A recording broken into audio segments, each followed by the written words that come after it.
ഇവിടെ do വൈലിൻ്റെ syntax നോക്കാം. ഈ ബ്ലൂ കളറിലുള്ളത് എന്താണ് ആദ്യം ഉള്ളത്?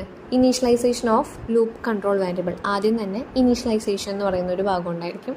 പിന്നെ ഡു, പിന്നെ ഡൂവിൻ്റെ കേളി ബ്രാക്കറ്റ് ഓപ്പൺ ചെയ്യുക. അതിൻ്റെ ഉള്ളിലാണ് നമ്മൾ ബോഡി ഓഫ് ദ ലൂപ്പും അപ്ഡേറ്റ് സ്റ്റേറ്റ്മെൻറ്റും എഴുതുന്നത്. ബോഡി ഓഫ് ദ ലൂപ്പും updation of loop control variable, അതായത് അപ്ഡേറ്റ് സ്റ്റേറ്റ്മെൻറ്റ് നമ്മൾ എഴുതുക. അത് കഴിഞ്ഞിട്ട് ഡു ക്ലോസ് ചെയ്യുക. ലാസ്റ്റ് ക്ലോസിങ് കഴിഞ്ഞിട്ട് വൈൽ എഴുതുക, കണ്ടീഷൻ എഴുതുക. ഇതാണ് ഡു വൈൽ. ആദ്യം ഡു എന്ന് പറയുന്നതിൽ, അതായത് ആദ്യം ഇനീഷ്യലൈസേഷൻ ചെയ്യും. അത് കഴിഞ്ഞ് ഡു എന്ന് പറയുന്നതിൻ്റെ ഉള്ളിലാണ് നമ്മൾ ബോഡി ഓഫ് ദ ലൂപ്പും അപ്ഡേഷൻ സ്റ്റേറ്റ്മെൻറ്റും എഴുതുക. എന്നിട്ട് ലാസ്റ്റ് ഡു ക്ലോസ് ചെയ്തതിന് ശേഷം വൈലിൽ കണ്ടീഷൻ എഴുതും. ഇങ്ങനെയാണ് ഡു വൈൽ. ഇനി ഇതിൻ്റെ ഒരു ചെറിയൊരു എക്സാമ്പിൾ താഴെ തന്നിട്ടുണ്ട്. ജസ്റ്റ് 1 2 3 എന്ന് പ്രിൻറ്റ് ചെയ്യുന്നതിന് വേണ്ടിയിട്ടുള്ളൊരു ഇതാണ്. അപ്പോൾ അത് ഡു വൈൽ വെച്ചിട്ട് ചെയ്തിരിക്കുകയാണ്. അപ്പോൾ ആദ്യം തന്നെ എന്ത് ചെയ്തിട്ടുണ്ട്? ഇൻറ്റ്